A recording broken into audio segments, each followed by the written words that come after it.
Spam alebo nevyžiadaná pošta. Do našej mailovej schránky chodí aj nevyžiadaná pošta. To, ako sa jej zbaviť, ako určiť pravidlá, ukáže nasledujúci návod. Takže nájdem si nejakú nevyžiadanú poštu. Ja som si pre tento účel nerobil poriadky v mailovej schránke, takže mám ich tu veľa. Sandrina Omaru, ahoj drahá.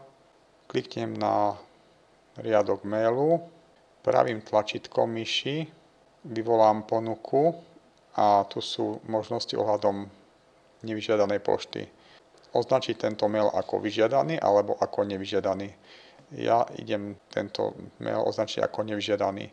Sú tu dve možnosti, označiť ako nevyžiadaný alebo blacklistovať celú doménu. Rozdiel medzi tým je, že keď to dám ako nevyžiadaný, túto prvú možnosť, tak z tejto mailovej adresy sandrinaomaru7@gmail.com mi už mail príde do priečinku spam. Tu do tohto. Ak to dám blacklistovať ako celú doménu, to je táto druhá možnosť, tak všetky maily s doménou pôjdu do priečinku spam. Doména je všetko, čo je za zavináčom, takže gmail.com. V tomto prípade nie je vhodné blacklistovať celú doménu, lebo všetky maily, ktoré sú z gmailu.com, by mi chodili do spamu. Takže tento mail si dám ako označiť nevyžiadaný. Je tu ešte nejaké upozorňovacie okienko, potvrdím. A zmizlo to z priečinku prijatých, išlo to do priečinku spam. A tak ďalej. Takže tu mám nejaký ďalší zase pravé tlačítko. Tu vidím, že domena už je holrev.digital. V tomto prípade nechcem z tejto domény dostávať žiadne maily bez ohľadu na to, čo je tu predtým napísané. Takže tento mail označím druhou možnosťou, blacklistovať celú doménu.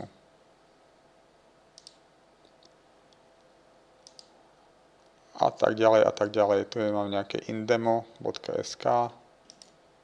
Označím ako blacklistovať celú doménu.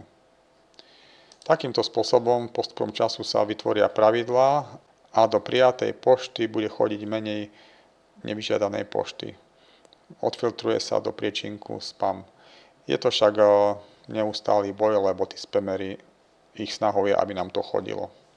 Môže sa stať, keď sú pravidlá nastavené príliš prísne, že niektoré maily, aj tie, ktoré sú vyžiadané, takže tie, ktoré chceme, nám spadnú do priečinku spam. Pozriem si priečinok spam. V mojom prípade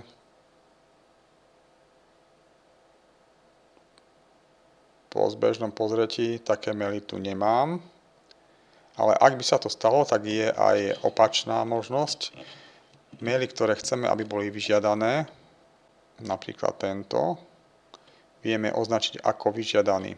Takže to je opačný postup. Ak niečo spadne do spamu, ale chceme, aby to chodilo do prijatej pošte, tak to dáme ako vyžiadaný.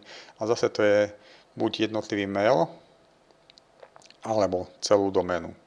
Takto si vieme nastaviť pravidlá nevyžiadanej aj vyžiadanej pošty.